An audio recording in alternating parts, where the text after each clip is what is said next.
So thank you for the introduction.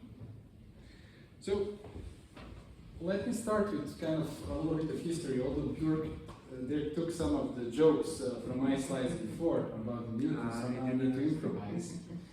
But the story was like this: in 1665, there was a great plague, bubonic plague in London, and at that point in time, 50% of its population lost their lives, and the king itself had to issue a statement essentially to close down a lot of things, and in particular, you see where it's going. It was connected to Newton and Euryspice. So Newton, at that point in time, because Cambridge was closed, he went to the countryside, and he had a bit time to work on differential calculus and to work on law of gravity and optics. Okay. So at that point in time, so now you have seen epidemics that was happening. You've seen that he was studying in isolation. So all of these things we have seen, and we have also recently seen that there is also a lot of misinformation that was happening online. At that point in time, it was not online, but the misinformation war was happening between these two gentlemen. One of them was Isaac Newton, who actually had a notation for the derivative that had a point or 2 points above the letter or the variable, and William Leibniz that had a bit different type of notation. Okay, of course they were not arguing about the notation, they were arguing who invented the differential calculus.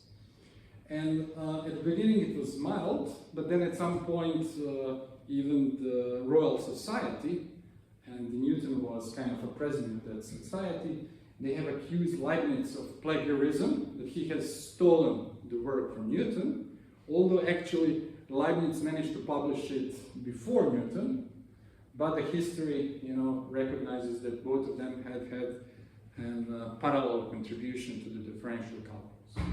Okay.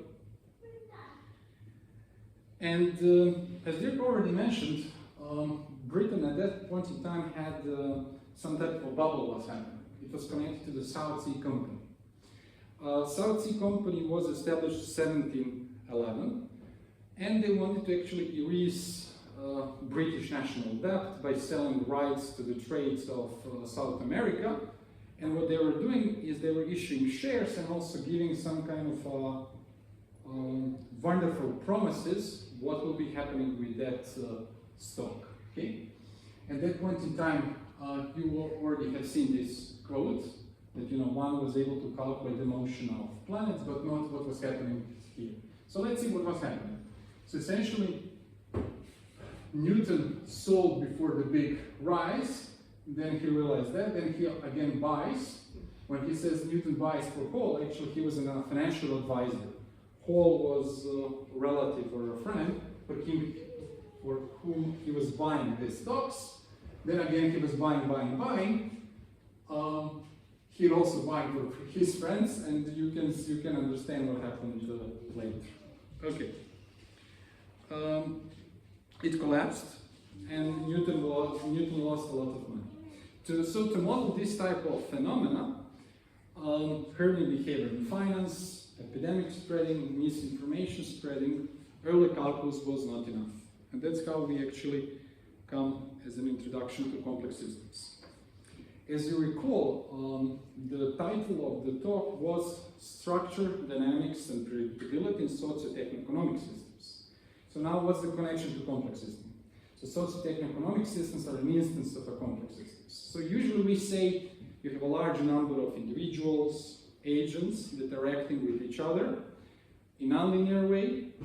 They're adapting their behavior, and it can give rise to some type of spontaneous order or self-organization, and they usually are connected with non-trivial structural properties. Okay. Now, what I will do in this lecture, in next 25 minutes, I'm going to do biased random walk. I will start here at the structure.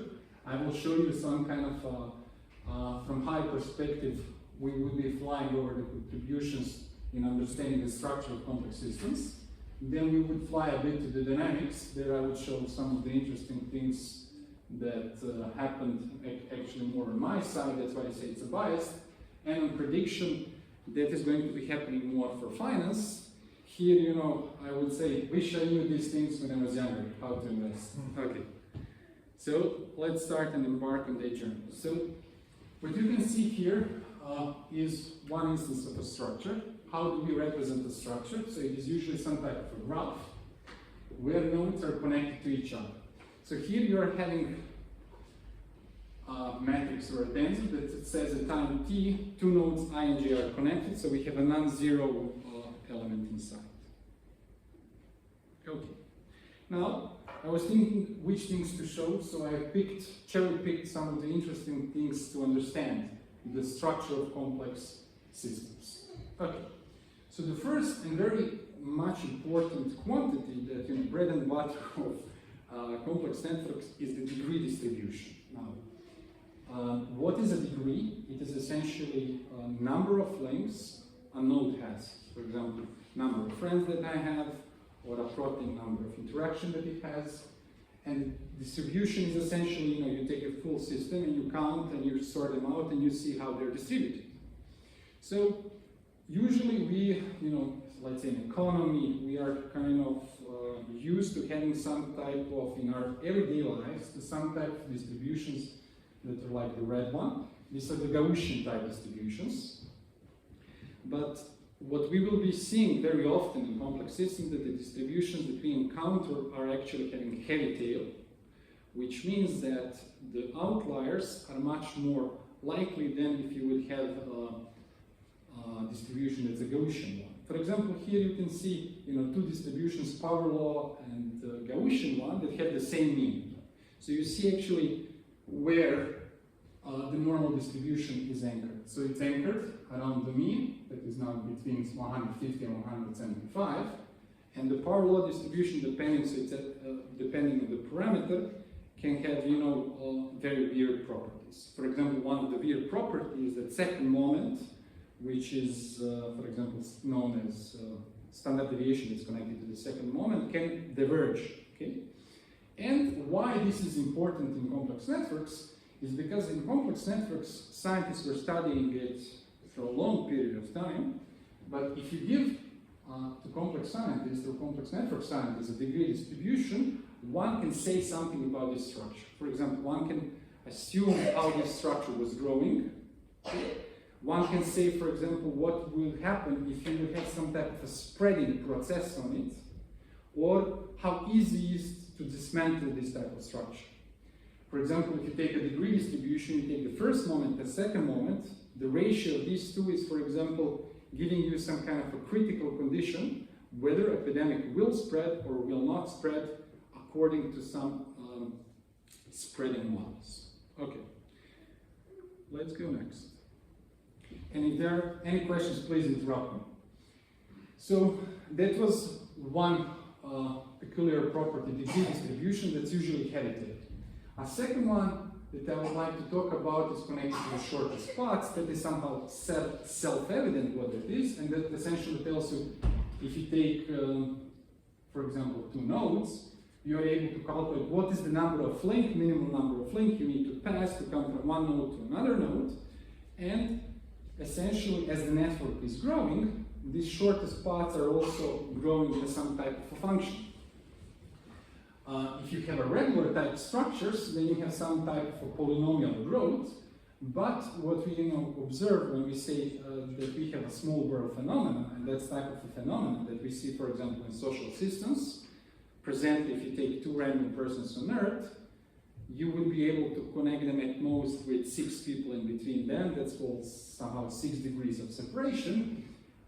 These shortest paths are growing kind of, let's say, with logarithm of network size or smaller, but somehow idea is as the system is growing, these shortest paths are not, exploding. Okay, so then in 1998, two of the pioneers in network science, Duncan Bott, Steven Strogatz, essentially were making an experiment where they said we have 2 regimes. One is completely random network. Okay, in this one,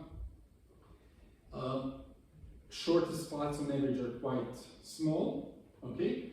But one also important property is clustering. Now I need to say what it is. It is essentially if you take a neighbor, you look at the nodes in the vicinity of that neighbor, are they connected or not? So essentially some type of triangles that are connected to each other. So these type of random networks actually don't have a large clustering coefficient. There are no, much loops, and in a regular graph, the clustering coefficient is much larger. Okay, and then essentially they were rewiring this type of network. What does that mean? They took scissors and randomly, with certain control parameter, let's say probability p, they were, cutting out the wires and reconnecting them. And then they're able to come at some intermediate stage where they're still able to have shortest paths that are kind of small and clustering coefficient that's high enough. But what they were not capturing with this type of model was a degree distribution. And as the field was growing, more and more models were being developed. For example, preferential attachment model, also called by different names by different people, hierarchical random graphs that explain some type of a community structure that's arising, exponential random graphs, stochastic block models, exponential graphs, for example, that are kind of a sparse graphs but that are very hard to break. So these are type of graphs that have very peculiar spectral properties. Chronicle graphs, type of graphs that are growing with some type of self-similarity fractal growth, and that have that represent a lot of realistic features. And for example, hyperbolic geometric graphs that are kind of embedded to some type of spaces. Okay, so as the field was growing through 10, 20, 30 years, people were able to capture more and more properties of real-world networks. So what are these properties? Now, if you take all sorts of different networks from World Wide Web, routers, protein, metabolic, communication networks, essentially one can see that they have some type of quite similar universal behavior. For example, this power law, the exponent of this power law is in some range, this gamma parameter, and shortest path and clustering coefficients are, clustering coefficient is higher than in random networks, and shortest path is relatively low. Okay. And after this, people have also studied, now they wanted to understand more what are the communities. So communities are essentially groups that are more tightly connected. So I'm going to pick up the stance from Tiago Peixoto, who has contributed a lot to this field, and he's saying one needs to be very formal when one is describing the communities. Essentially the problem is, given a graph, can you find the partitions? So essentially circle around, this is one group, this is second group, third group, okay? So his view on the things is the following. One needs to have a generative model. Generative model is one that is essentially a probabilistic model, and then with this probabilistic model you can actually calculate the description length that has two terms. First term here says what is the number of bits when we know the parameters of model that we need to describe some network that we are observing, and a second one, what is the number of bits that we need to describe the model. So it's essentially model complexity. So what one is doing is minimizing the description length, and that's connected to the Occam's razor and has essentially the description to maximizing posterior distribution. And what's interesting, for a fixed graph, when one picks some other models like Abel-Shreni, configuration model, and different types of stochastic block model, one is able to have more and more compression with respect to how statistically or from information theory one is able to describe these communities. And of course, no model in theory should be better than a true model that was generating this type of graph if this model even exists. Okay. And for the structure, I will only show one more thing connected to robustness. The point was which substantive nodes to remove such that the network is essentially gets fragmented. At that point in time, we were analyzing the cost of removal of these nodes. And applications start, for example, if one wants to dismantle criminal network, corruption network, or for example, contain epidemic spreading. And at that point in time, what was interesting, I was also in message, and I had a few exchange messages with people that were working for Brazilian police, and they were actually taking this type of systems, this type of models, in order to try to fight organized crime in Brazil. Okay, and with this was a flyover, quick bias flyover the structure of complex systems.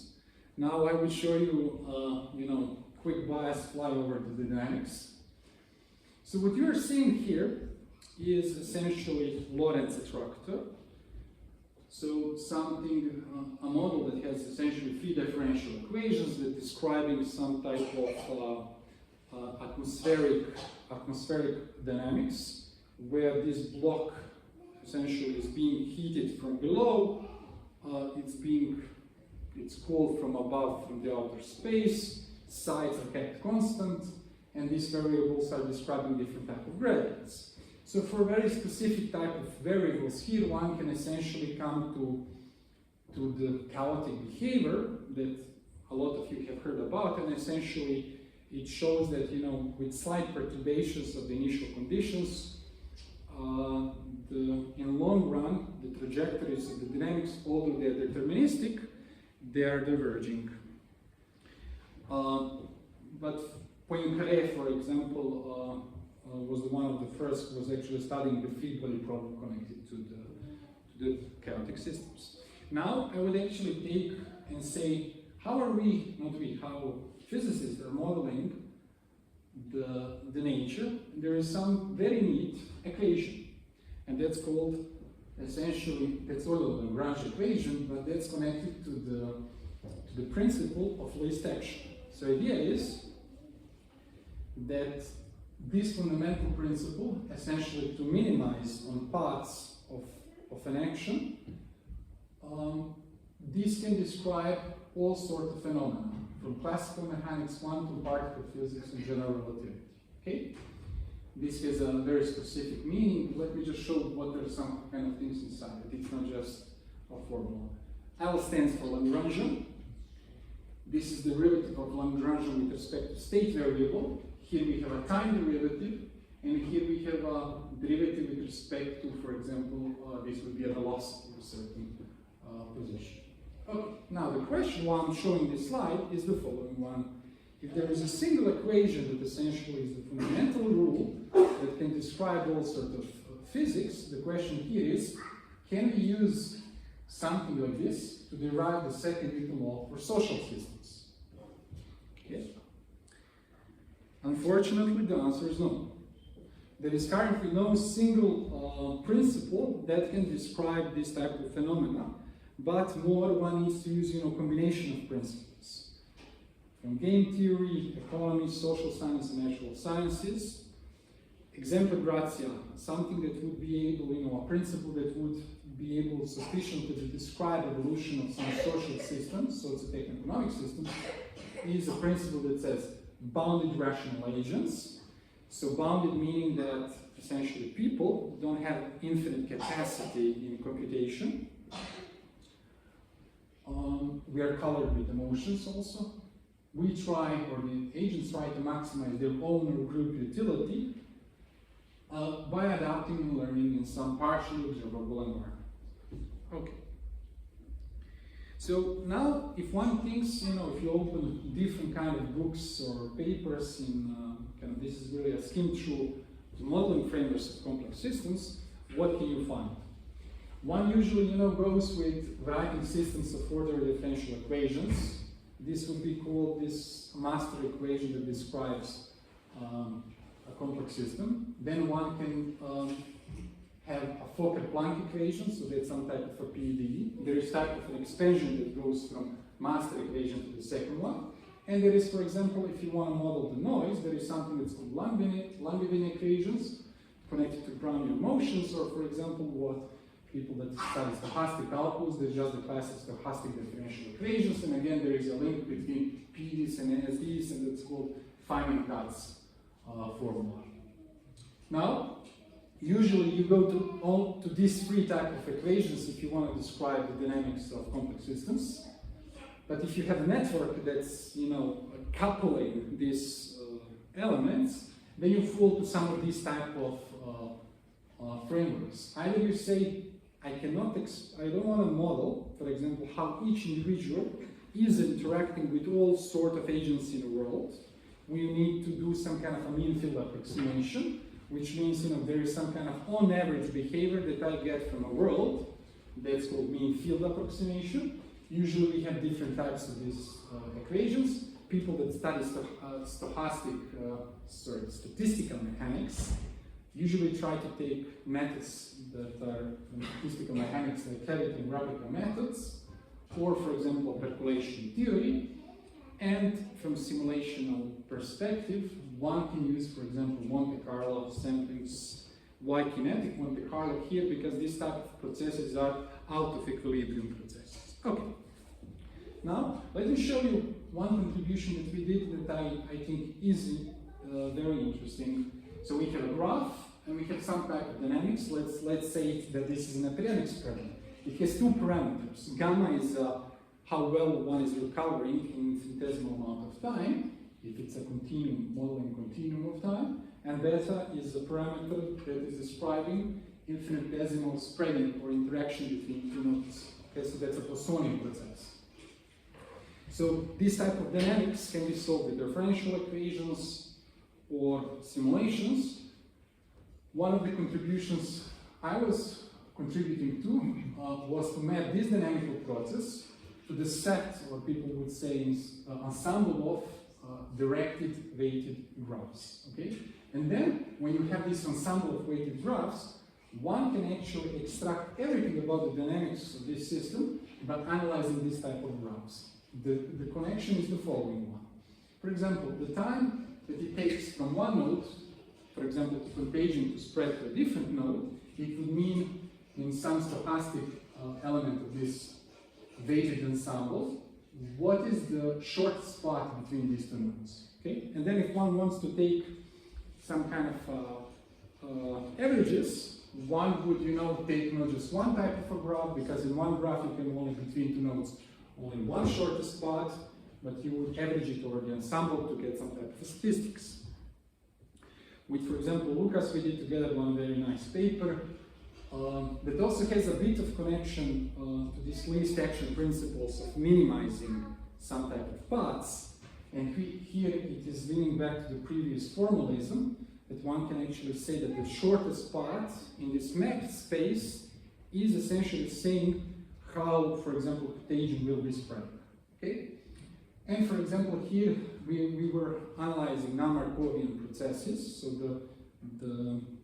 yes, Markovian are the ones that are kind of that are only conditioned on the previous state, but here we were also analyzing non-Markovian type processes, and we were able with, for example, with the simulations, shortest path kinetic Monte Carlo samplings, and also we developed an analytical framework of percolation theory where we were able actually to describe quite well essentially the following.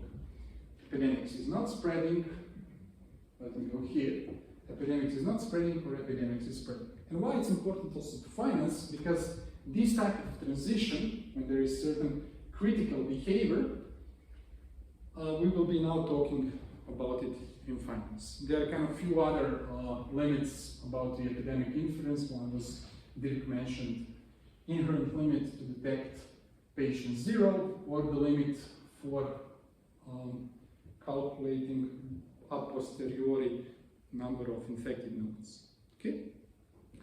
As already mentioned, just to kind of ground this to the works of dynamic and control, in 2011, Barabash actually published a paper saying in complex systems, if one wants to drive a system from one state to a different state, there are certain conditions when it's possible, but they didn't give how to do it.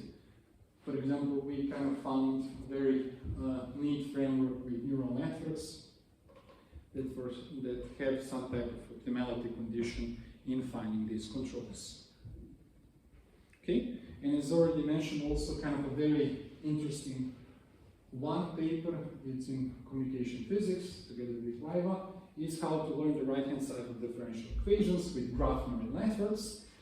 What is so special here is that when you compare it to other state-of-the-art graph neural networks that are not having inductive biases for differential equations, essentially when you need to generalize, these type of models are actually having very high generalization error, while our graph neural network field with this inductive bias of spatio-temporal locality was able to generalize quite well. And then it was also shown here on trajectories on the vector field.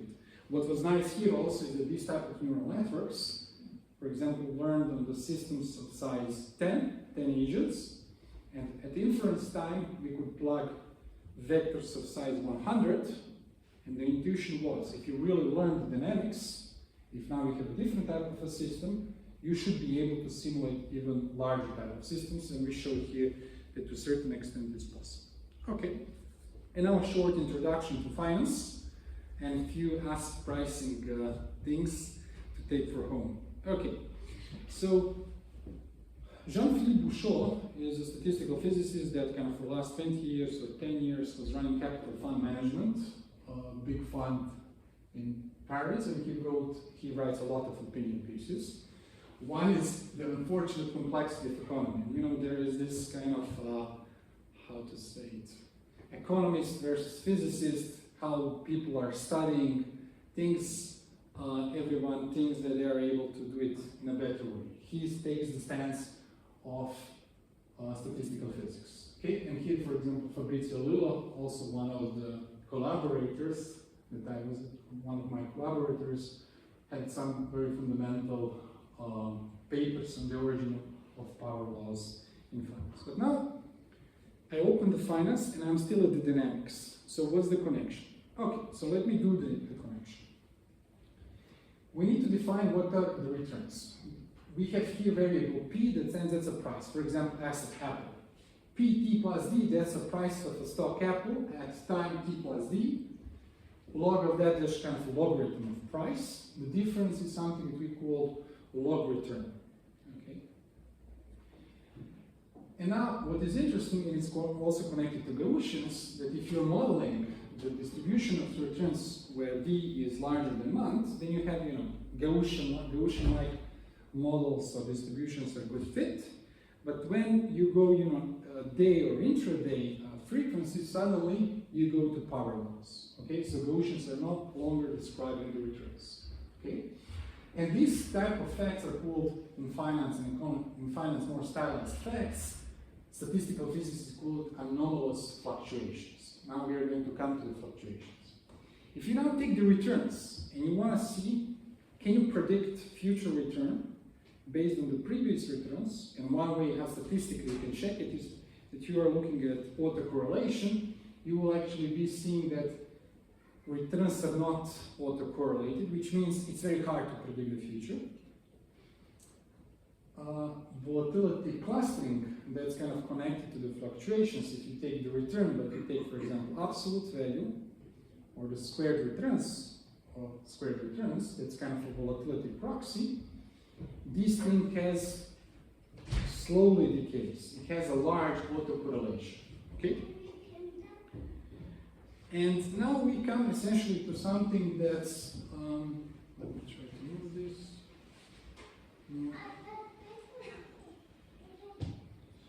Okay, to something that's called self-organized criticality, an introduction to finances, and that it has a connection to predictability.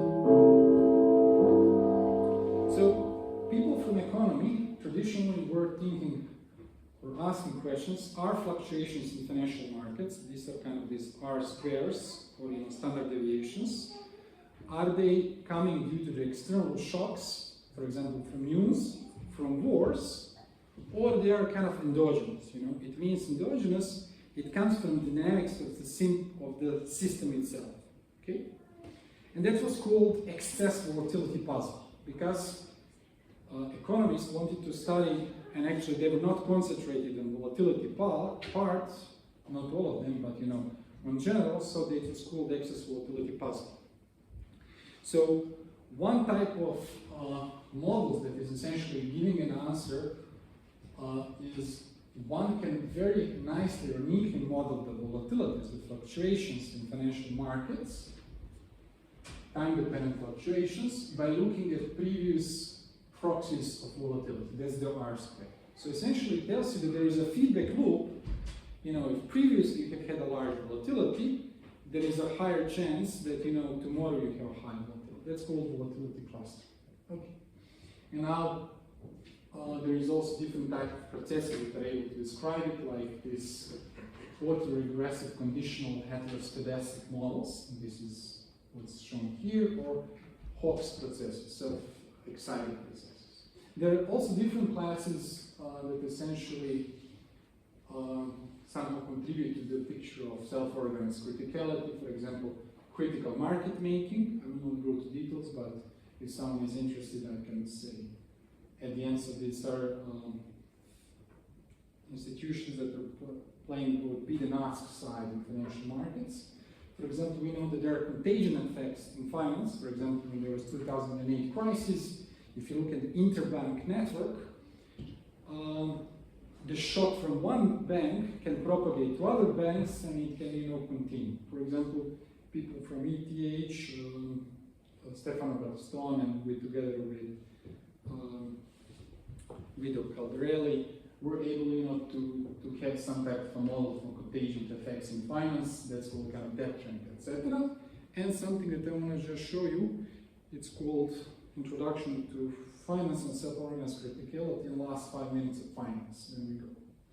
It's something connected to the game theory. It's called minority games. So this is a type of games that people were studying for the last 20 years, and they were trying to create games of an agents that are betting on a market, and try to see what is happening in different regimes. For example, they're having a lot of kind of powerful models that are essentially showing as number of speculative agent grows, what is happening with predictability, what is happening with anomalous fluctuations, and then through years, these minority games essentially were used by statistical physicists, you know, to kind of to use this model to better understand financial markets. Okay, and minority games are able to accurately describe main stylized effects near phase transition. Now, what is the transition that we are talking about here? It is between the unpredictable and predictable phases of the market. Okay? And when we are talking unpredictable, then we would say it's information efficient. Now we come to the finance, and last part, unpredictability. Who can recognize people here? Okay, except Patrick, more. Okay, so can someone say? Wolsey and Simon? Yes, okay. So they are both somehow a contradiction of efficient markets, because when the markets are efficient, you know, all information is already absorbed, and you shouldn't be able with any method to determine what's going to be happening with respect to future of that stock. It is going to be completely random. Okay? So Gene Simmons, who was a founder of Medallion Fund from '88 until most recently he died last year, was able consistently to beat the market. Okay, meaning like if you invested in $8,800, you would be able to have $2 million in compounded return. Okay. This is when you don't take their fees into the account. When you take the fees, of course, this goes a bit down. This goes substantially down, but still, even with fees, they are kind of beating the market. And the Democratic Congress, I think she's a congresswoman, Nancy, who was able, you know, she was buying NVIDIA and all sort of other options, and she was able to really outperform her market and earn a lot of money. Okay. So now, one type of modeling framework with respect to the news that we were analyzing that's connected to the complexity is essentially connected to transfer entropy. Essentially, transfer entropy is kind of a model of predictability that says the following.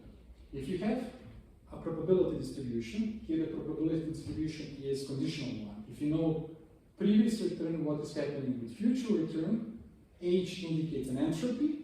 So if it's unpredictable, entropy is going to be large.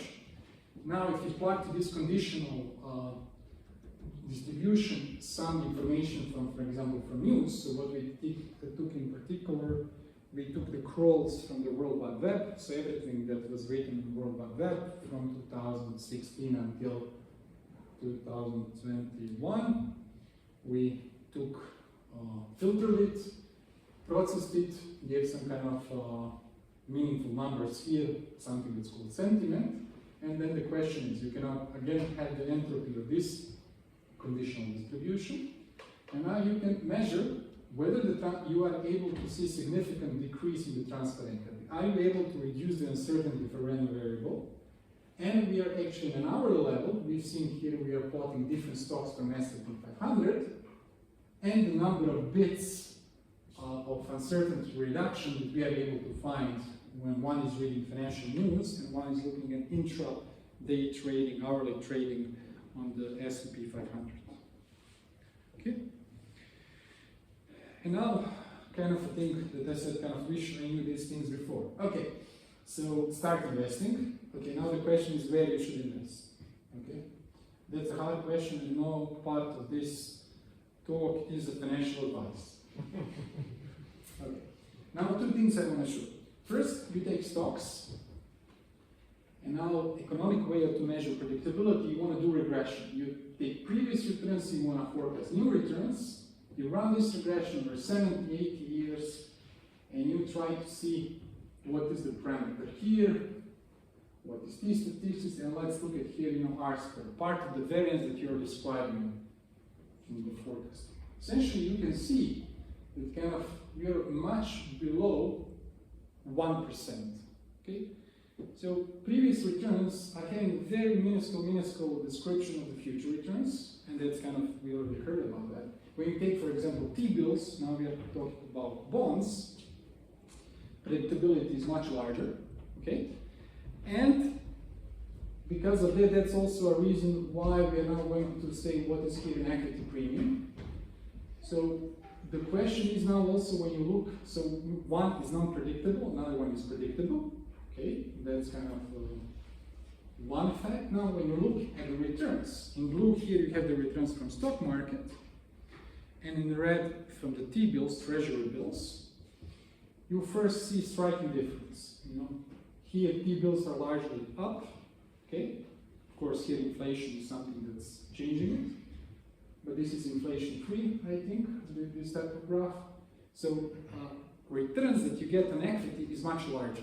Okay, and now the question is, if you look at the history, and this is a global market portfolio, it means where the money is flowing from the whole world. Okay, to equities, then you see government bonds, non-government bonds, real estate, and commodities. Now the question is, why isn't everyone investing to equities?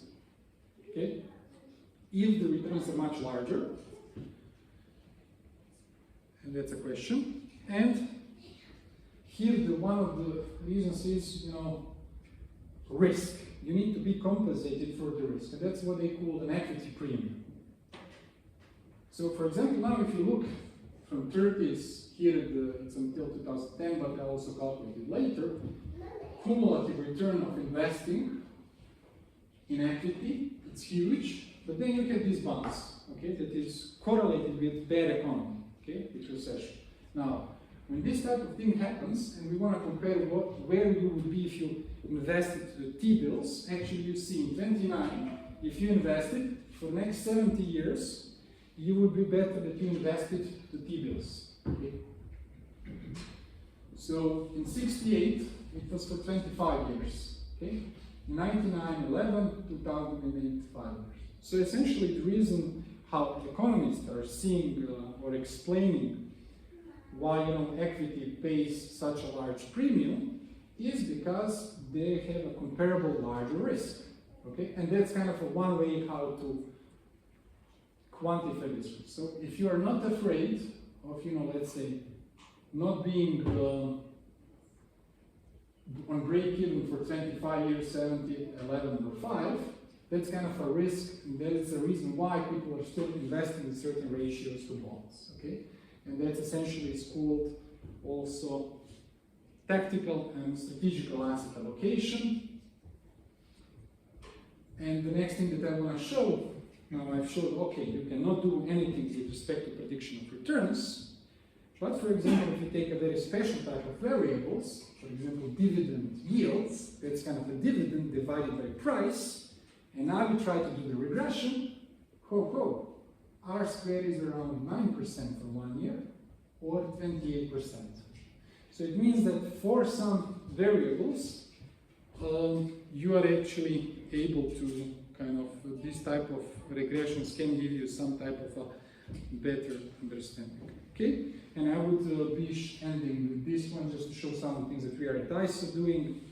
For example, a paper where with recurrent neural networks we are trying to recognize recurrent neural networks and straight through units. We are trying to recognize is a market in bullish or bearish periods, and statistically you can then verify how good you are and then use it kind of to hedge your risks. That's kind of from latest paper from this year. Now, with all sorts of things that we were talking about, predictability and unpredictability, where we moved. At the beginning we were doing predictions of second level on cryptocurrency markets, but now we move to the higher frequencies. Essentially what we are doing is frequency of day, week, month ahead. We moved from predictability of individual stock to portfolio settings. For example, we are also using, for example, large language models to try to find some kind of signals inside. In particular, these type of models have to be fine-tuned. We are using temporal fine-tuning without look-ahead biases, which means that you cannot take, for example, a model from 2024 and trying to do the backtesting to see what would happen in year 2020. So it means that we took, for example, encoder-based transformers early on, continue training them, and for example, then we are trying to find some market-neutral signals, that's kind of long-short strategies, to try to see, this is kind of an S&P, this is kind of long-short strategy with very peculiar type of extraction of these signals. And now usually these type of signals are propagating to another optimization layer that controls the risk and constraints from client. And overall, we are kind of a big fan of a Bayesian framework where we say everything is uncertain. So we take a prior information on markets. That's usually where we take some, let's say, one can say you invest in the market index or capital asset pricing, and then you build your own views according to something that's called arbitrage pricing theory. So then you have your predictions. These predictions are uncertain, and your assets also have covariant structure between them. So you want to use covariant structure and view uncertainty when you're blending them to define portfolios. And with this one, there are some less or more interesting papers like confidential ML that we were doing. And with this one, I would end. I would thank to my collaborators that I have had here during years. Next semester, actually, I'm doing a course on mathematics with people that are here with Patrick Cherigito. It's going to be machine learning for finance and complex systems and with few student assistants. So next semester I will be focused there. Thanks, and there will be an Inaugural on level F. So we will be collecting, jointly going there, but I'm open for questions.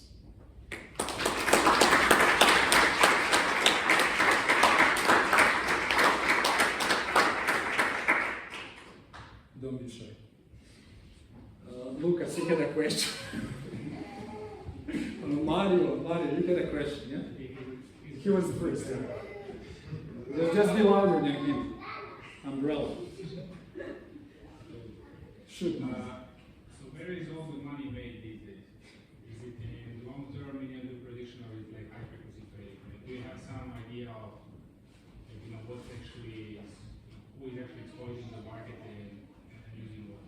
Because you said like long-term they start behaving like Gaussian-y, you combine multiple assets together, now this also you can, So it depends, answer is how much money one has. Usually, when you have large institutions that have billion assets under management, they're able to take long shots. So they do strategic asset allocations that's connected, for example, to the GDP of countries, okay?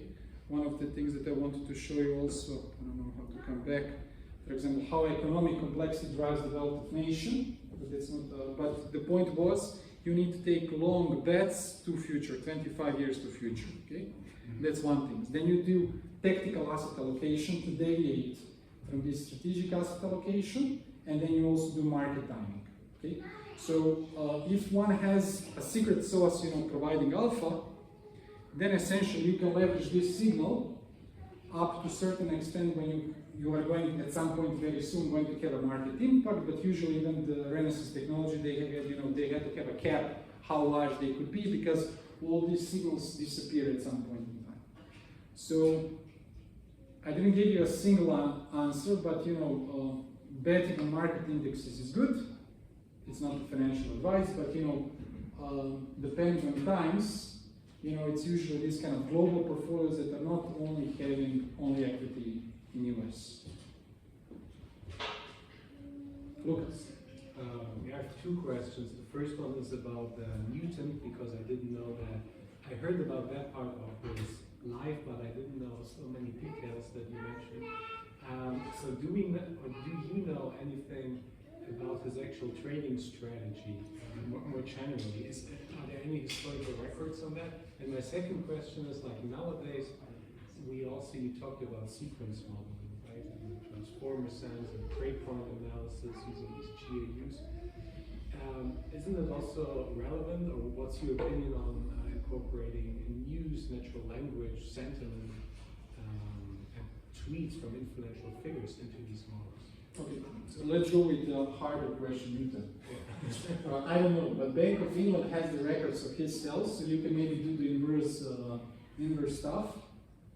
I don't know what was I think it was purely his intuition. APS has a nice, American Physical Society has a blog on this. Maybe you can even get the records and get it more details, but I doubt that it was a trading strategy. Okay, second one. These things are used all the time. So people are using this for years, using sentiments and social media to trade it. So that's kind of used. But questions on the second one is kind of sequences. Yes, one can also do it with sequence-like modeling. For example, either to provide some regime detection or to do predictions.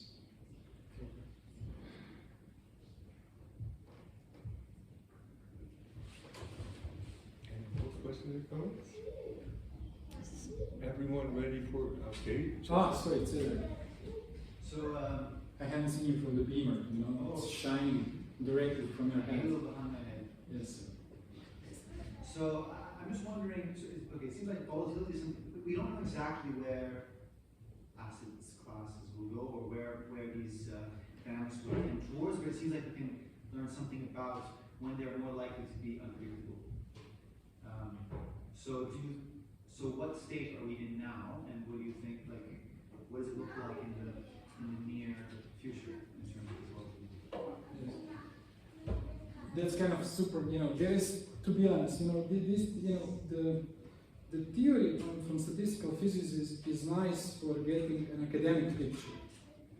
But this type of, for example, systems are not usually used for predictions. Okay, so that also tells you one part. So, but you ask currently, kind of there is, it's connected a bit to the Bayesian framework. What's your view? What are you currently using as fundamental pricing for the stock market? And then are the prices deviating from this fundamental line? That's the closest one that I can get to say, is it, overvalued or undervalued? You need to have some kind of a stance view on the pricing, what you believe. There is no one rule. And then, you have a pricing that's essentially, overpriced or underpriced with respect to your belief in the value.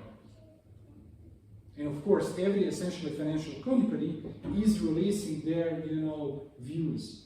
Our views are currently, we are operating on 5 markets, but they are kind of short horizons, up to a month. But usually, big institutions are releasing views for next 10, 15 years, and they're periodically updating it. But there is no, consensus there. That's clear. Was there a question? Sebastian, no. No, I was just seeing something anomalous behavior. Can I ask another question? Yes. So you said there's no first principles for these socio-economic systems. Yes. And surely it seems like we still don't have any. So do you think there's some fundamental difference that will keep us from such fundamental principle, or is it just a matter of our current understanding?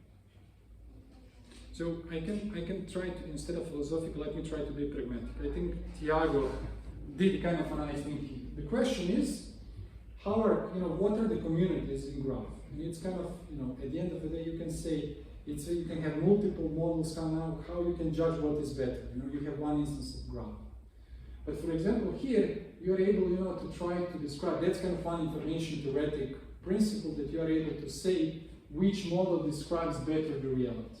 But you don't know, is there another model that describes this better? And you are able to move with compressions of describing reality. Okay, that's the kind of, maybe, something that's quantifiable. You can create models, and you can verify how good you are. Similar like for astrology and finance. Everyone can claim, they're predicting, but then you measure how good you are, and then, over long periods of time, this accumulates. So, they are kind of observables that you can measure. But now, philosophically, I don't think that I can very shortly provide a good answer why there is no fundamental. I was thinking about it, but there are a lot of opinion pieces about it. But I don't think that I can explain one. Saying, maybe, it's super large, in statistical physics was able, to describe large number of interactions, to have statistical properties, but now if you put on top, every atom can have a different behavior, flavor, I support tribe, I don't support mask, it becomes a lot more harder to do some things. And you have only one instance, one trajectory of reality. If you had multiple instances of reality, it would be easier. Like from a philosophical point of view. And maybe we should go to opera because we are approaching philosophical limits.